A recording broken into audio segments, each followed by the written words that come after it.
Natural Samoa water, the taste of nature.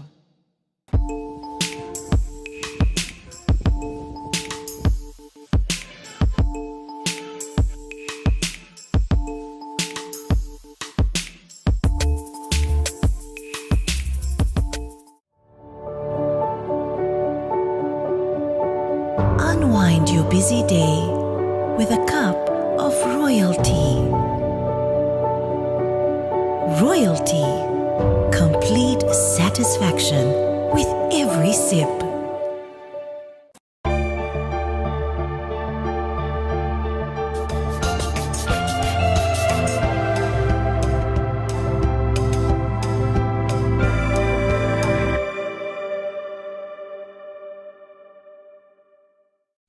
Alwenga sa tātou whenga iai. Ia o tātou lolo mai tātou whau whare le whamana tuina. Ia ma le tātou whanono ngā manu o wāfo i le e seta o le nei tausanga. Ia whamalo le pale, whamalo le tai, ia whamalo fon ngā luei. Whai walo whiri mauma wa tātou taunu uma iai. I le nei vo iaso mātango fie. Tātou polkalame māsani le nei. Tuina atu pei vai as taitasi. Ia o le taimi o le taitai o le mālo ma le tātou ofisa whasara lau. I le mai ai o le fontanga al kapeneta, i le mai aso le nei le aso na nafi, aso lulu tulanga masani, ia ua whai unga whono inaini si o matau putau a tele.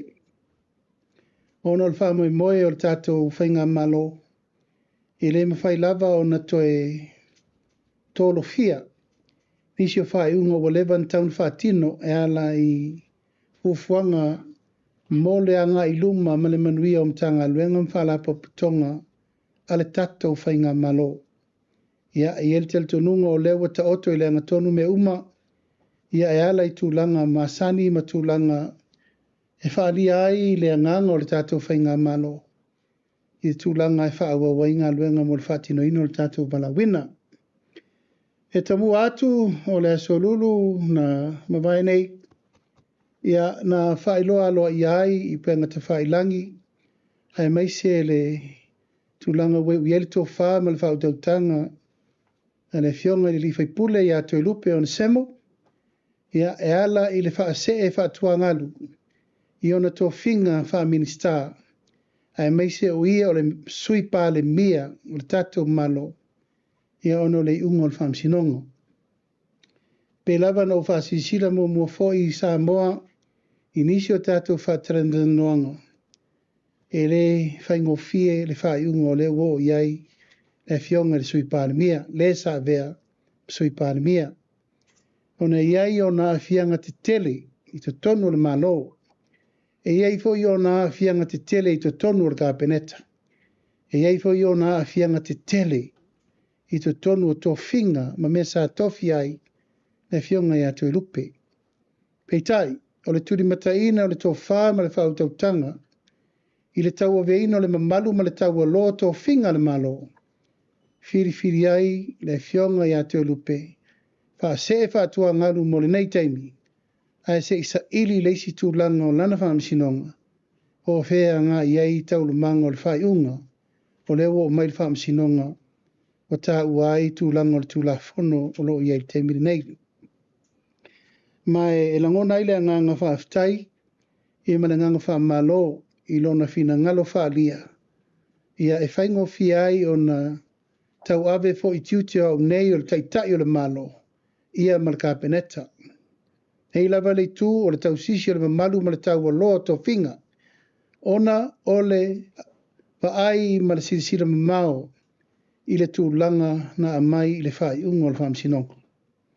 E lava la ua mātou talia, ma le nganga whaaloalo, lana whaiunga, e se e whaatua ngalu, tu mauro na tofi whaipule, se ia sa ili le isi tau lumanga o le unga o le whamsinonga, o lea sa whaatino nei, e ma le tau o longa mo le rumanai.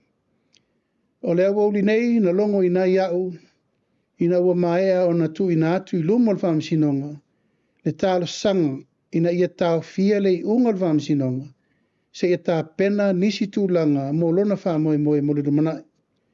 Ato ai ma le apili e tu ina atu i lunga o ai ainga o the constitutional challenges Ia ma le tūlanga e lui nai le whaiunga o tuina mai le whaamsinonga. I lana ia te tau whaatangata nuu o loa fia i lalo le whaavai o le malo Samoa. O le sa longo i nai nei au i le au ori nei. Watalia e le watau aveina nei le whaamsinonga. Le tau fia o le whaiunga le whaamsinonga. Se ia mai o na tapena uma isi tūlanga o le ua iai le whaiunga a ngai i le toe whesilingia o le whaiunga wa iai nei. Mai o te manatu o i sa ave fo i eltu a lalo, ia ma le tūlanga o i o ala o mea. Ina ia manino le malamalama le taoto o le whaiunga le whaamsinonga. A ia manino fo i ma malamalama le tūlanga e pui pui aia ia te tau a i lato ua fia.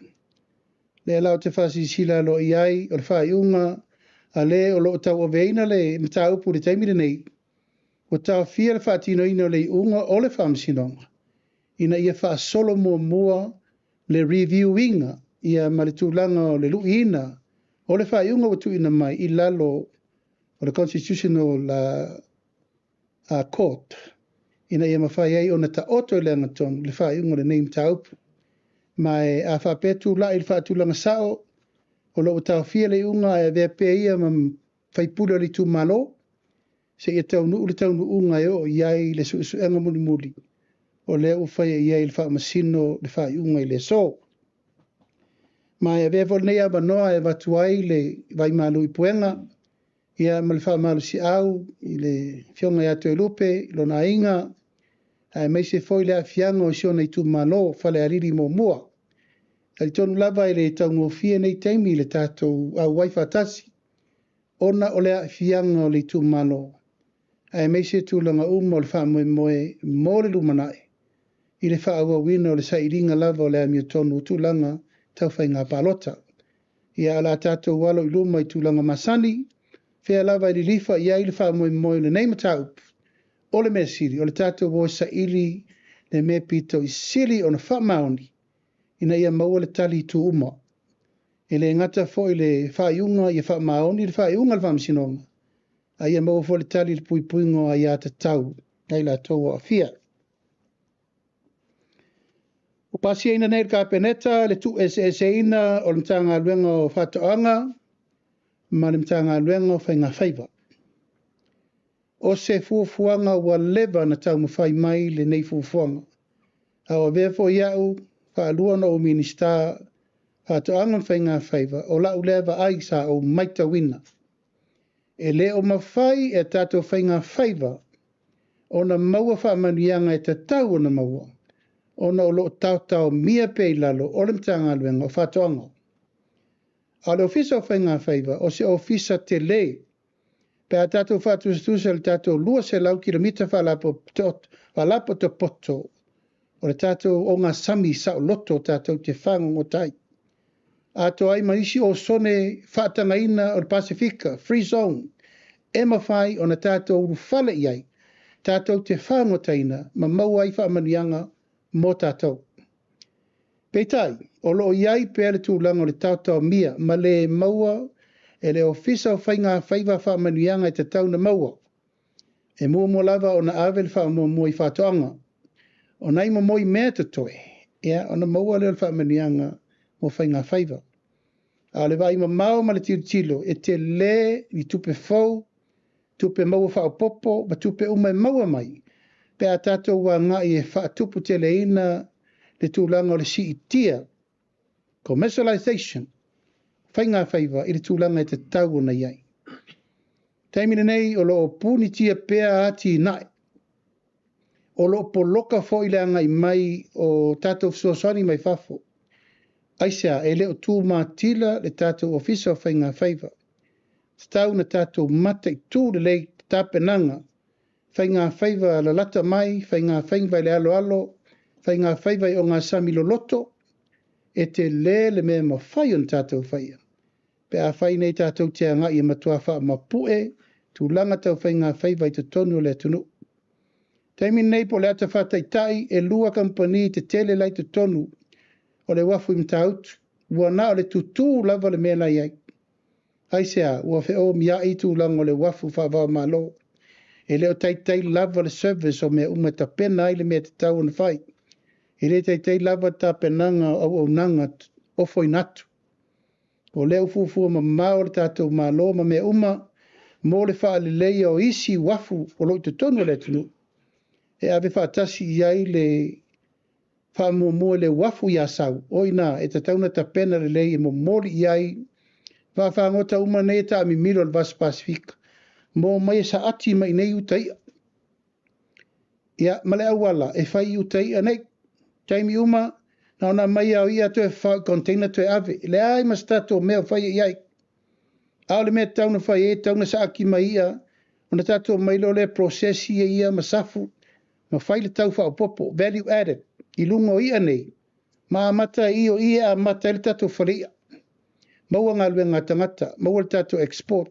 Maua le tupe wha popo. Taimine nei masalo pena le 10 miliona le tau sanga le mea ne tau transshipment. Na ona mai au ia whai container ave loa. Aia mai ia process mawhai e te le tatou tupe wha popo. Ma e leila loifo 5% laupa sene fo. Le tatou tupe wha popo pe a whai tūlanga ia. Ua wha mau whai longa ina il kāpeneta le surulu la tu ma vai ma matalona ta pena.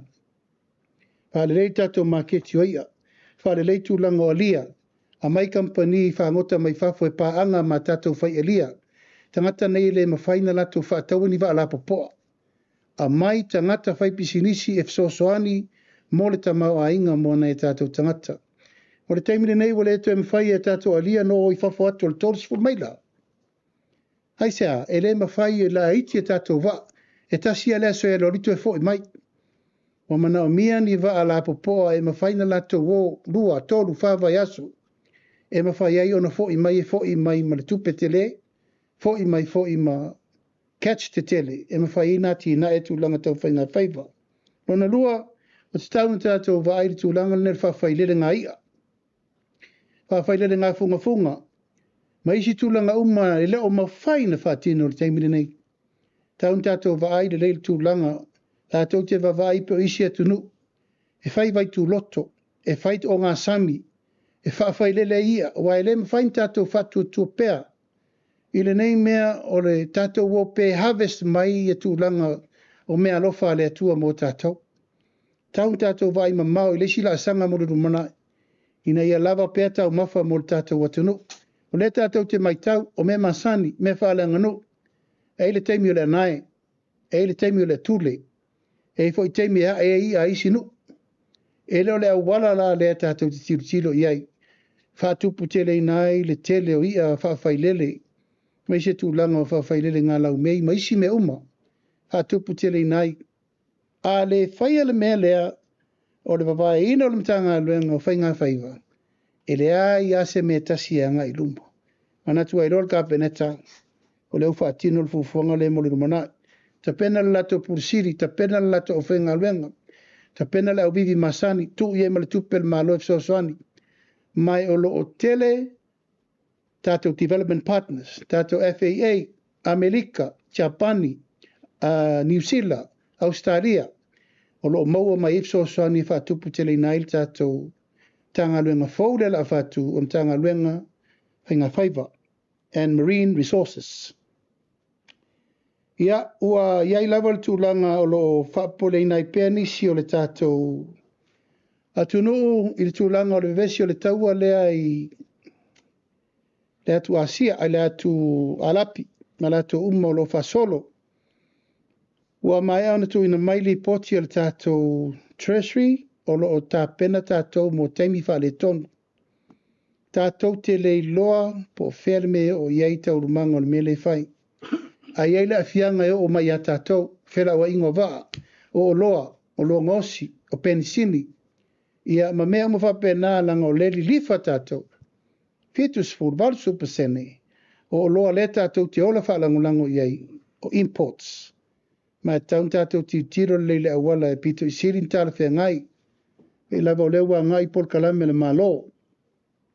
A tupu te reino tau mawhai tono nu mai tu malo. A me se tā penanga po whea lava e o iai i wha moe moe. Ia o lo lava tā pena fufuanga o whonga tau mawha. Me se tau singa o tātou tunu. Fu le tapenanga pe ona ufa atu ta waile wafu ya sau. Wa mata whaatara noanga le tātou OPEC e ta pena nisi tane te tele mo le stoa ino le tātou swau. Nono winga, e wa tātou toi fo i al mesa tātou iei. O a sau sa mata mai ai ia tu langa te tele sa iei whare swau sa tā ofi mo le swau ina. Peitai, ia le lava wa mai uma me ia pia. Nono winga, o leo tātou wo o ne ia uni e lo iel tātou reserve. Tātou te le lore si mei tu atu. Al ta penanga lava ia ufatu langa na tanga luenga tupe, mam tanga luenga malava o lo ta pena, i le taimire nei. O le tātou sau ni uni ni e pole a lava me tu lai mai. A o lo tātou sau ni pea.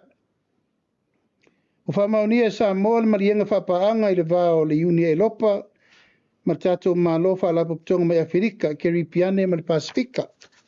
Ma le nei wha mauninga sa wha iei le tātou ratifyinga o le malirienga whapaanga le nei le vā mai uni e lopa. Ie ma le wha lapa putonga, a Keripiane ma le Pasifika, le tātou Samoa Agreement. O le mea o levan tauna whai a le ua pato a whai le tūlanga o le wha moe le nei ma le ua mai a nei. Le whea ngenga sa sainia i nei le tātou watunu lua whelu futolu, pei tai o le whangangoina o vaenga i malienga. O lea la ua wha solo nei mo tātou. O le solulu fo ina pasi ai le tasi o tofinga o fisa sidi o le pulenga. O le pulenga o whailonga matu spasi tau loa SQA. Ua toi whiriwhiri ai nei i le kapeneta le sunga i atu pai pira peilua. E vea mo fisiri o le pulenga o whailonga matu spasi tau loa sa mo SQA ma o le luna lua i lea o le hoitamari o le tunu ui fufuanga tofinga le nei. Ia, e lava le tūlanga o le vatu peo le whaamalo si au. A tonu o leo toi whiriwhiria e o lo le leiringa luenga o whai. Ai wha lei atiri. Wa umana o whautua ina le fionga li loia sili. Toi sila le lei i kon kalati a lato umanei. Whiriwhiria mai i tūlanga o pūlenga le tātou atunu. Lo iai nisio ai inga te tau o na toi whatūlanga i te tonu. Pena iai o le whatoa mai o na whaile ufuanga le pisa si. A whai whiriwhiria i tūlanga maururunga le malo, iai tūlanga tā pena le lei mea uma. Le ngate ina marupuipuia ngā luenga le malo o ngā luenga le o lo whiriwhiria. Ia matu watu lo iai mal tātou drug test. Tasi nā ia inga tā ua le ufau tonu o tātou ai inga umanei mo le tātou whamoe moe. Tō whinga le ofisa siri le pulenga le tanga luenga o ngā tālonga manganu, ia o le ua a whaitasi le whina ngaro le kapeneta malmirianga a le fionga i le minsta o tofi ai le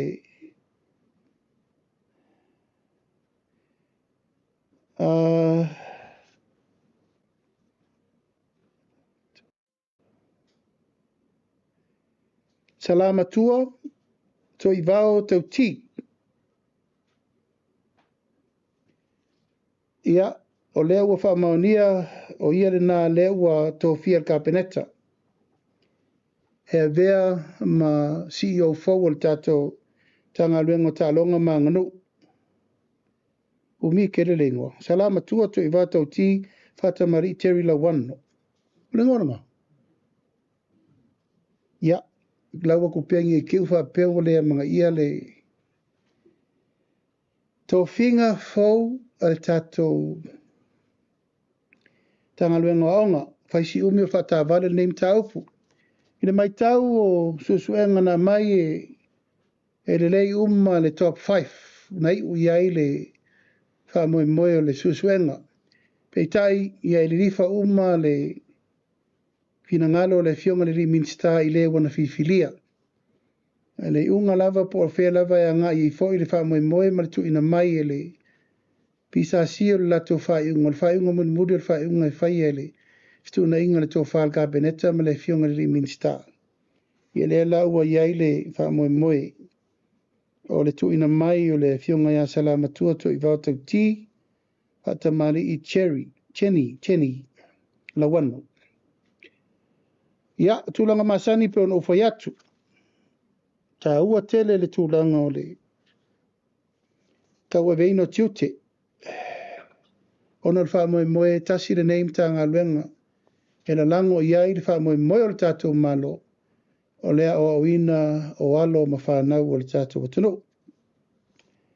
Lona ono ia ua taria alo ia le kapeneta le wha mawaenga alo ia. A le sa vea fo i ma pule whaatonu o le ofisa o le pule whaatonu.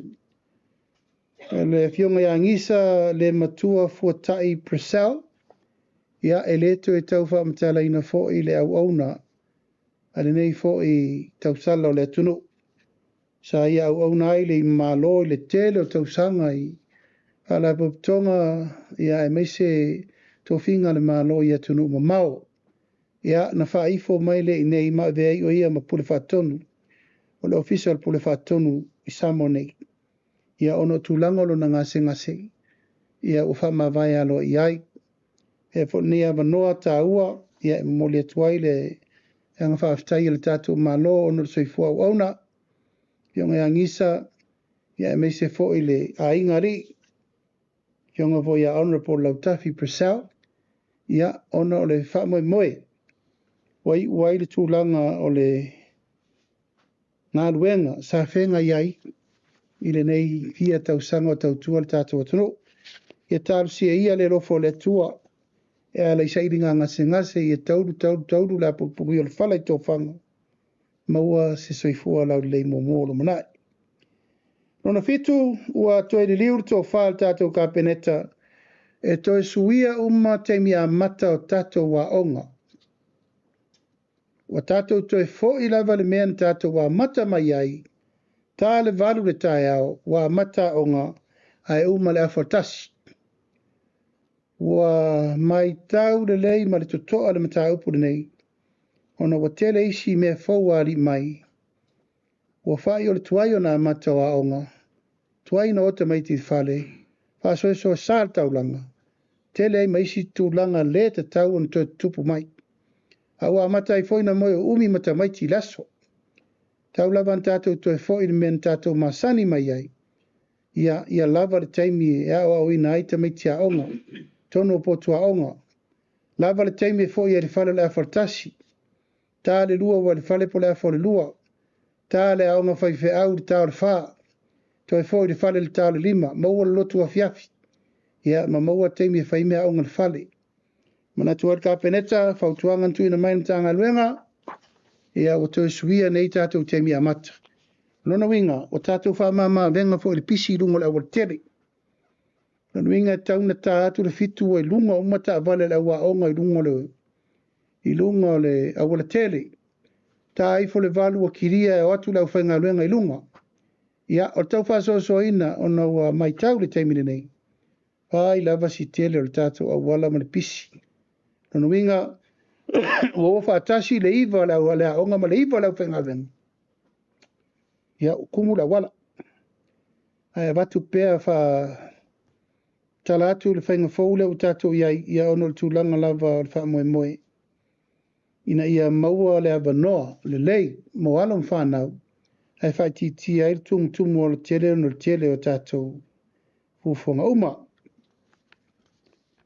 Pa pena le tātou komiti o sisinga fua, vai aso fau, fola le tātou Port Kalame. Ua atoa uma, tūlanga uma, o le tātou Port Kalame o sisinga fua. Mai e wha moe moe o le vai aso muri le nei, so ai le pule le ipasia Port Kalame, alu matatu sipalauria, ta pena me uma, o le vai aso fau, e matua tuina atua iloa le whasi silanga. Alo ia, al tātou tāpenanga le komiti whapitoa, whalau iloa i le tunu au masina atoa ai. Tātou tāli ai le tātou sisinga fua ma tāpenanga. O na nafi, na arua le sisinga aso lua. Na arua le sisinga alo ia, al tātou komiti whapitoa al kabineta. Ma sa sia o mai nisi o fufuanga nei. O iai level wha moe e whaipea ma ngai ka peneta e a sia ngā luenga nei na whaatino. Whaatatia mo wha moe. Sa sia o mai le tātou no whanga tu tonu o lo whai ai tātou pau ai fulo sou.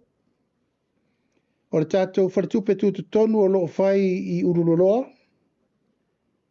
O le tātou ofisa fo I ploua I tōne mato. O lo iai tātou poloketi mo le mai mtanga rengo tupe. O le tātou ofisa o lo iai tātou records warehouse tōne mato. Tanga rengo tupe foi. Ia o le asisia le o tātou mea o lo chacha I tātou tā vale e le tise I tōne mato foi. Ia asisia le no whanga o lo ngosi e le pāua I fianga. Ia o le tūlanga o lo iai le tātou ofisa le ta pena nei mo le tātou talo le tau, Meteorological Office I whale lau niu. Asia le tūlanga le tātou Samoa Police Training Academy I ta whaingata. Ia ai mai se foi tūlanga o lo iai isi e tātou whamoe moe o mea lo whaunga ina e le tātou soifua malolo ina e susunu ina ai o ta ota. Mo I tūtino ma mea umo lo whaunga ita o tonga al whale mak. Ta whaingata. O le tūlanga o tātou masini umaneina mai mo le tātou poloketi o le mechanization. Ia ma le tātou whale packing house folk.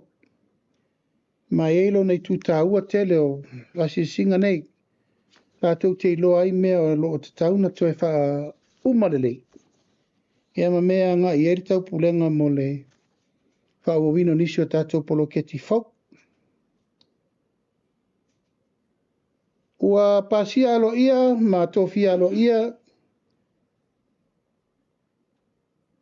Se vai mele mele le ACP wha mole Catalina, Sapporo.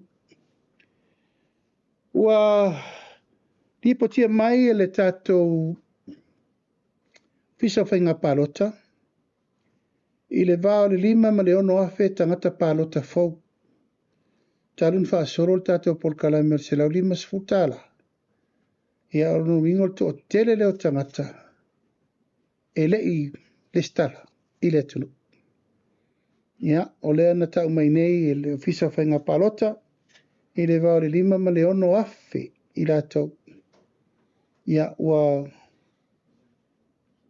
le stala o le tuta ua le nā. Ma e alfa moe moe le te taunto e tupu ni meo le stala o isi a le skala isi. Tau laban a tolu mena.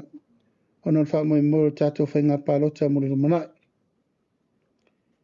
O le tātou talamuni muli ia o lea e tāpena le malanga le tātou malo o te aluai I le aua iatu I le toe sauninga o le efo isa avea mako vana o le malo tutuila ma manua. O le tau whale to I a lolo matalasi molinga ia e whale la wasi le vai so fau. Ka pena ai le mwhaina tu ua le nganga o le so tau au ma le foi tai o le atunu. Sa avea foi le fionga I le to e avea mperesitene le senate I tau sanga o mawai. Ia avea foi ia mako vana o le malo Amerika Samoa I pae inga o matu. Ma e vele nia vanua e watu ai foi I wha maisenga. Ia ai maise le whainga malo a inga, ai maise le whaletua man no whaalo. Tau pule ia I wha moe moe le malangatu I tutuila. Ia ua alfa atasi atu I toe sauninga. O le to wha ia lolo matalasi molinga. Ia, pauna o naim taupu, o manatu o lava nam taupu. Ma o tō malama le lau forsanga. A tonu ele eise toi fesili ma sisi oto. Se I wha amanino mai le tō whinga lea o Sapporo na whasisila lo I le munu detu lea. Ia e tala tu pele eva noa. Mana ngang whalolo. Sa no la fionga, whaftaitele la molo o vanua. O la fisiri mo mua whamal mole la fionga ia. Te loa wo no ine o masina talu o na tula I mail whainga malo. E mai lava le ona masina ia. Sa mai tawina lava tele lu I tau fionga I malau fionga. O a mai lau fionga. How are you? How do I look? Wala sau sisila mai lau sau whaiatu. Manuia me uma. Iailu I tau wara soifuanga ia ma taimi uma e whaasolo i pia me uma, ai o le lofo le atua, o lo maua i pia le malosi ma le ola. E le whapea le ise whawhitau le ise fo. Ai o le tūlanga lava i le whaasolo ngonga luenga ia, ua lava tāpena po le alme tupu tātou na, a le manuia whawhitai lo fisili mai.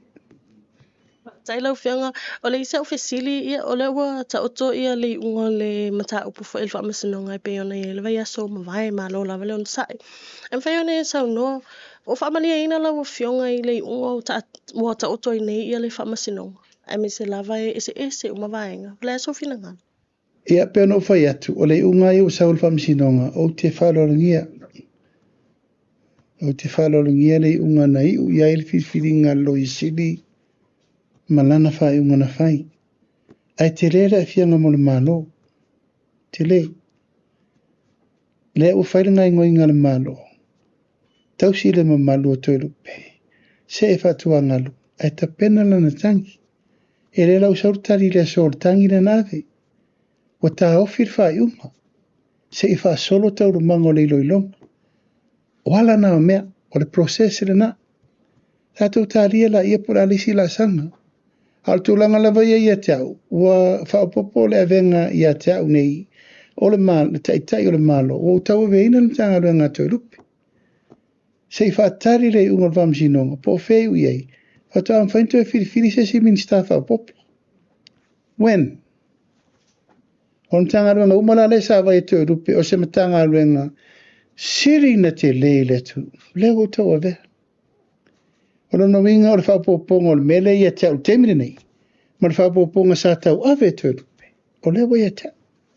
E le lai titi lan ngā luenga. Au lo tau mo whai pia e vaile teimi mwha so so. E le lai titi wa iki kiro mai lau kesi wa fufula o maku pepa ma mea. O le ngā luenga whapopo. Ai le a whea le nā ma mea wha pia i whaatau matatau le ungan sau.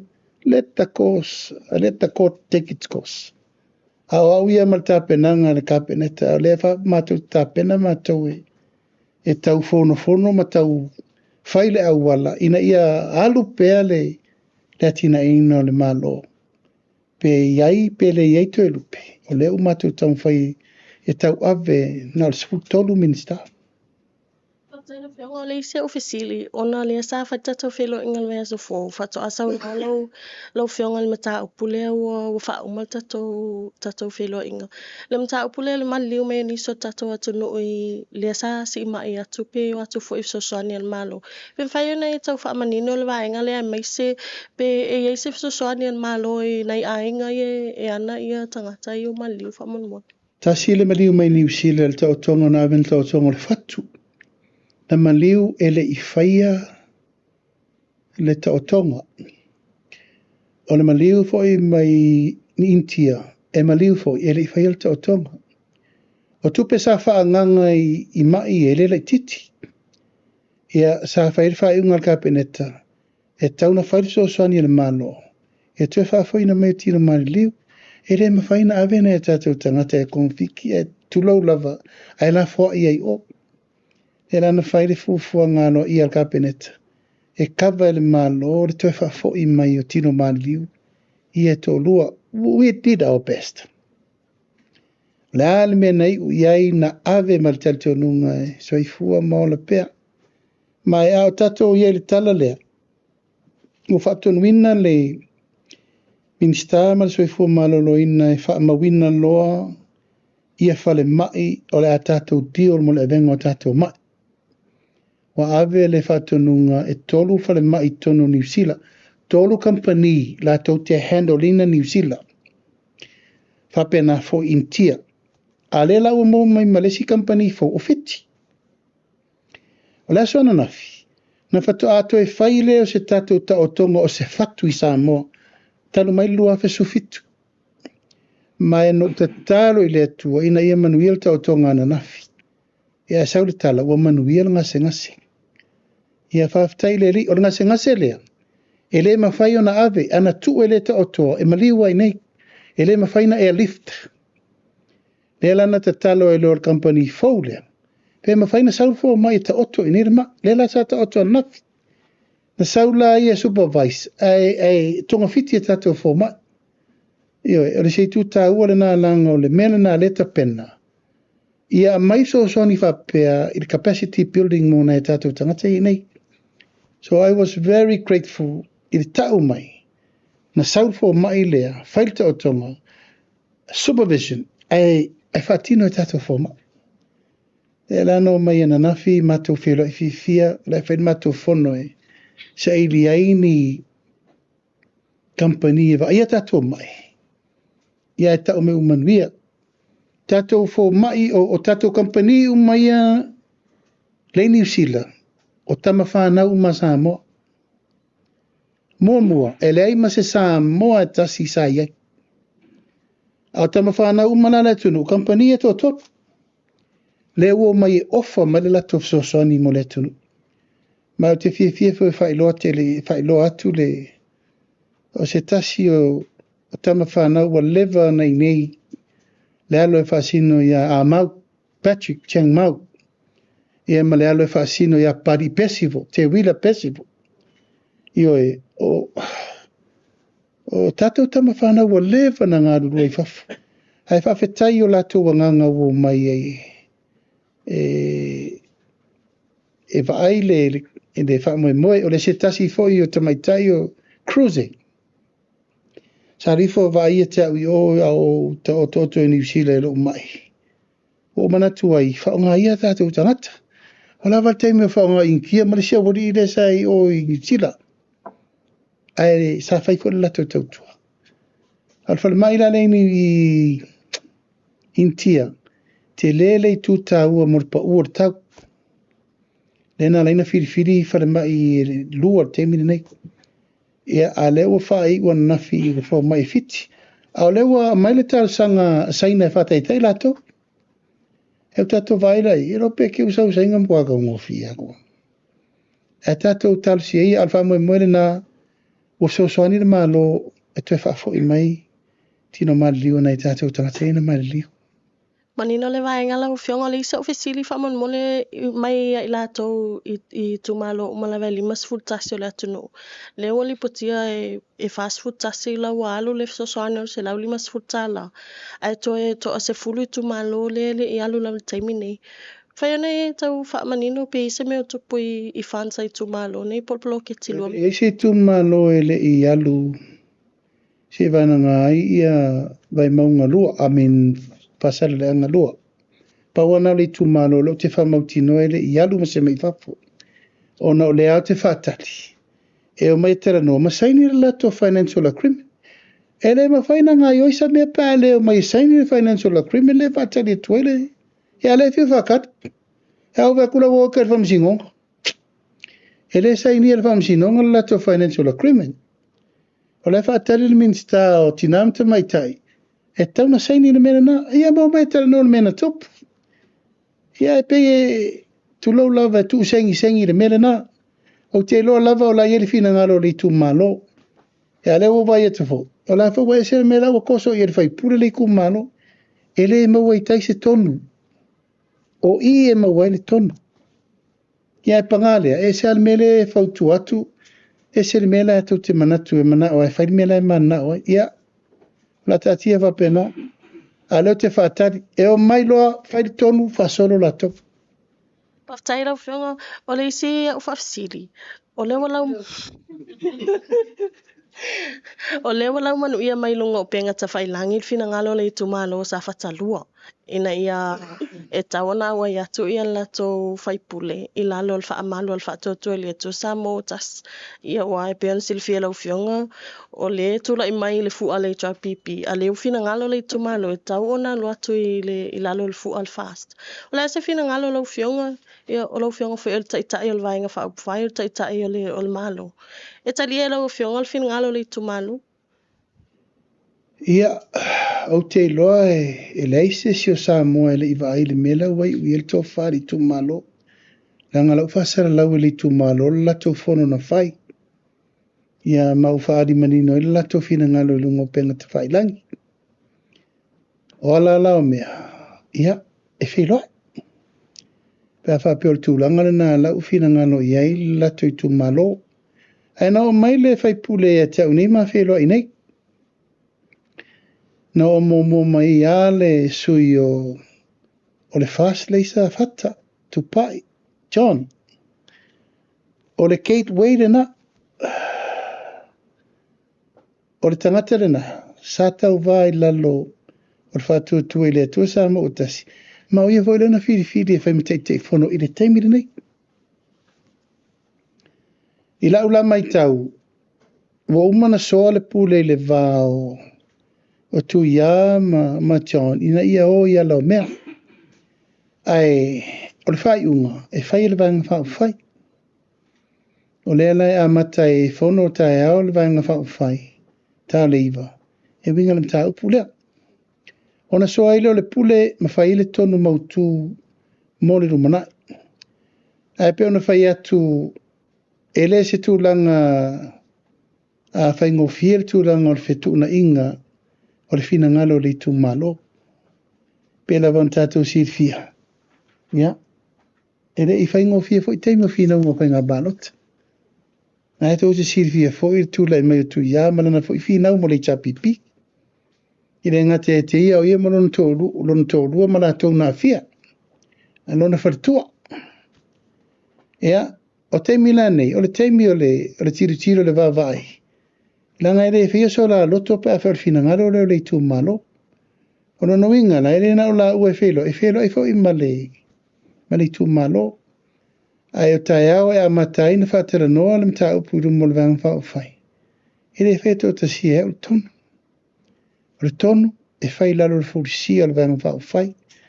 Ia, mawhasi si lalo ia fo ilanga elena o mato e saporas.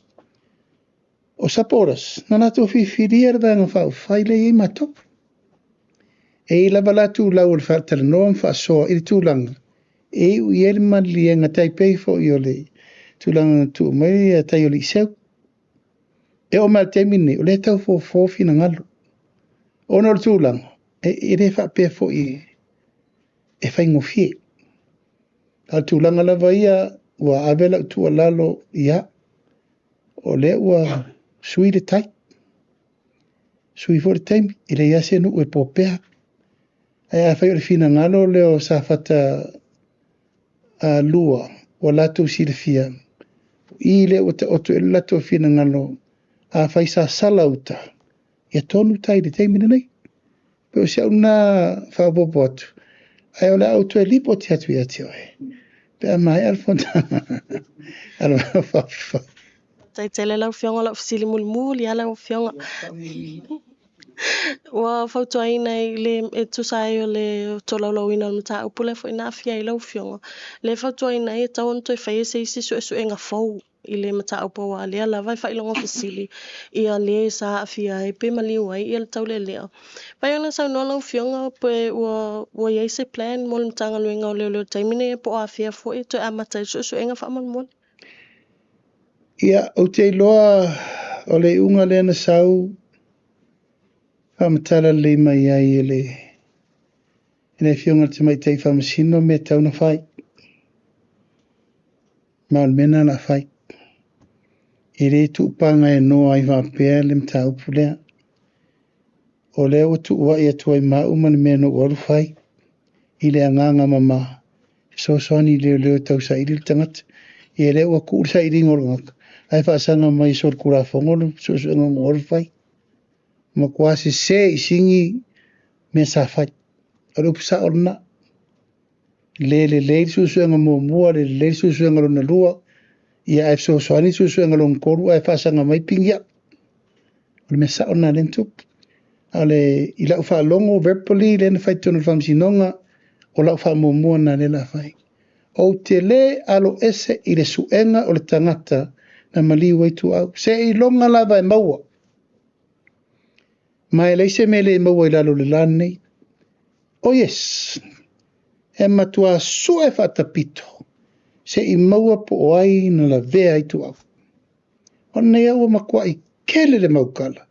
Ma kele I le vevesi. Ma kele kupearu. Ma kele le aula lafi. Ala e, la sau whai le ngaka. La sau whai le ngaka. Ia po ai. O le mena le la fai. Lona lua. O le mena le whasanganga me le tangata vare inoa. E le whaia ma se mea tasi leo leo na so. Ala ka kia whanganga. Le i mori mau la wai fti mo leo whanganga. A bifa. Lona lua na lona tolu. Le a fianga whala u whasaina tono na taupu nei. Ala e kaloka la kau fia u kasam. O mena le la mai uma I luma te mine. Le se mea as what the judge say. Awana ise maa le fudia. O wa umala na whaire tūlanga e matua sa ilia priority.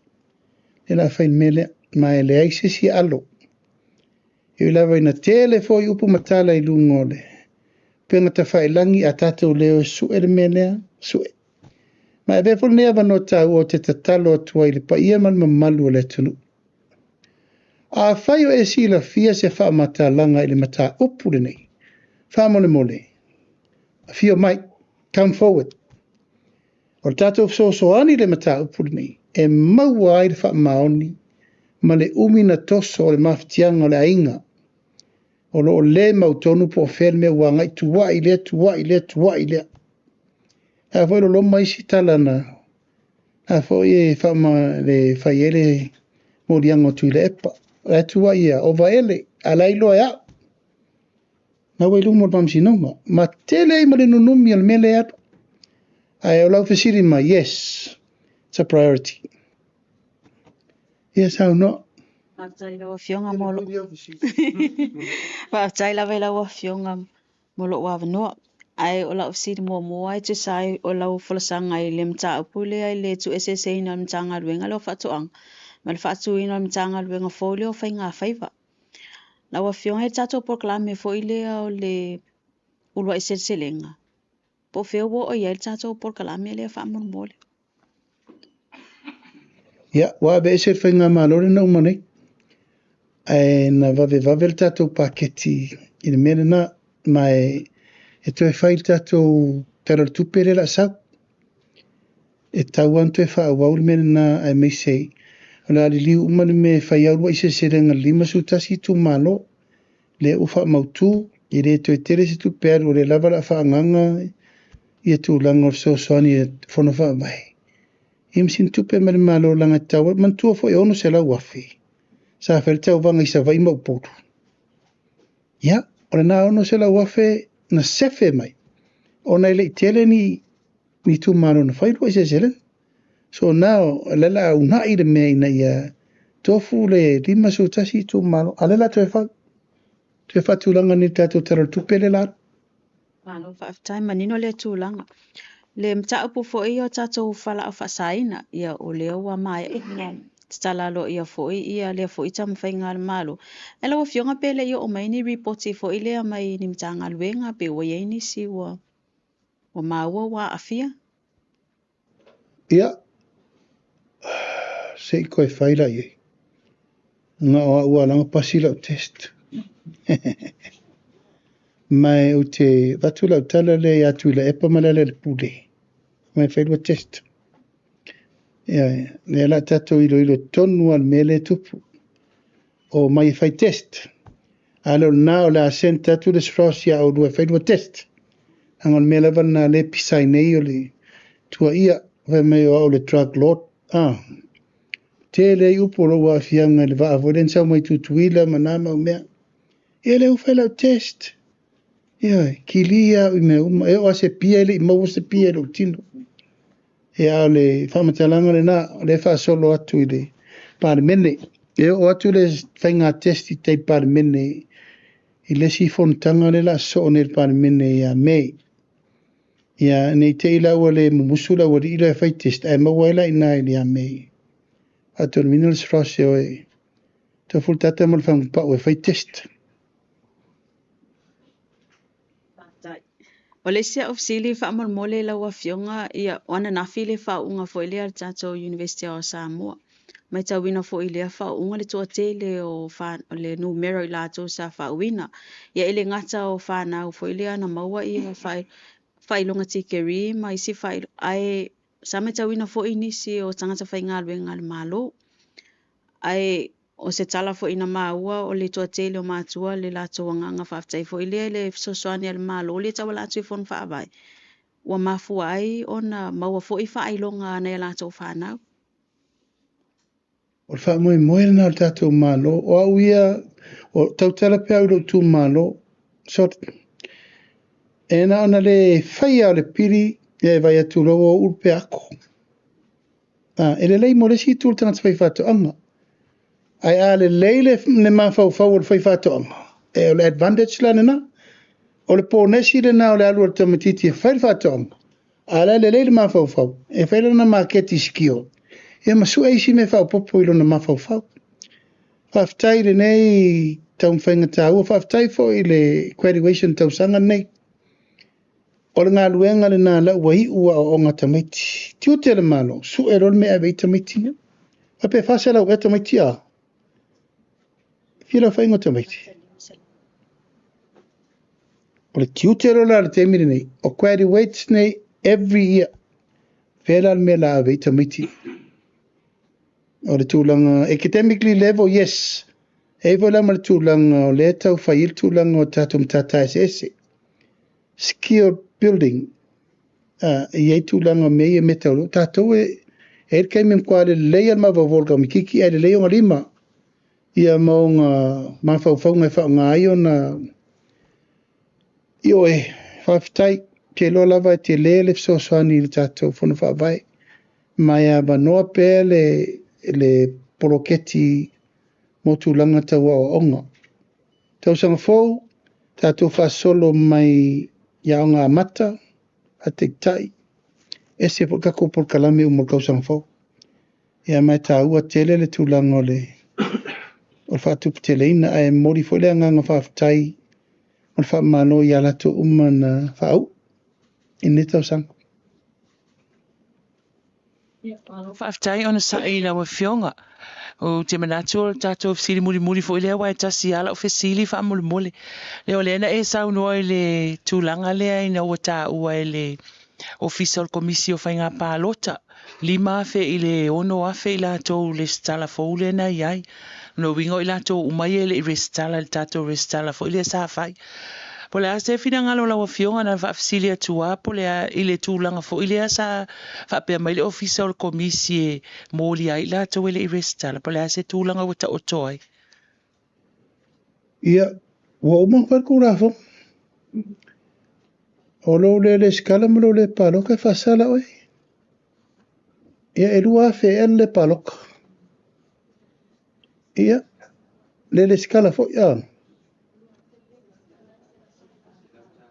Lua afe le skala ia wa vaila wa maua o man kengi lere i. Ia tuatu pe i le fionga i le pulisiri. La wel tu la fon. O lana fautuanga. Ia tātou te anga i o le o man fai tu la fon. Te le rola po lala le si mene la tātou e tali, tātou tuati tilo iei. Ia pe fa pela a le fen fa tino na vesero nga me. Kere lo. A la va ye, o la fa kingo kula fo. O kere ko ya wa ia kula fa pe fa kingo kula fo. Talo istea. O no mingo la to e le sa nga implement ia umane le fise me. Era fo ya o le fionga le. Wa le o motino nei ia o kere rol kula whaunga whai mai lava a ele i whakingoa, o kere ropenga whakingoa ngi ploa sol tu la whono. Ia ngana whainga whainga ngakai, o kau wha maro sia lava ngi, i ele lau kwa ko vai ngi. Angare whala la akur se lau di masfuru le langa mai. Ia e ka ua langa ele whea mo tātou o lo sava vari tu la whono. Ia mai la tu ua sori tu la whono. Ia ele whaia tu la whono. Ala lo fina ngara. E kama whain me repe. Kama fio. Lau luan whaatino lau fionga. Ia māngaia. Ia kene. O rongo minga kaya o ele koe mamoja si resikama. E alo akur se lau lima surua e paka lua. Yo kala kau ki kari e ai. O mai pe le stala. A ngai mai pe tātou atunu e le stala. Ia, e whamoe moe lava i o me lava e whaina whatuna i. So ni atu vai fo i o le anganga e. E savari le se furu afe, ko kari kongu mai mangene mengi o le se furu afe le. Ia, mori le nganga whaafitai nei aso, pata upu whai u, iano uta ua, le fionga i alua manuvao, Katalaina sa polu.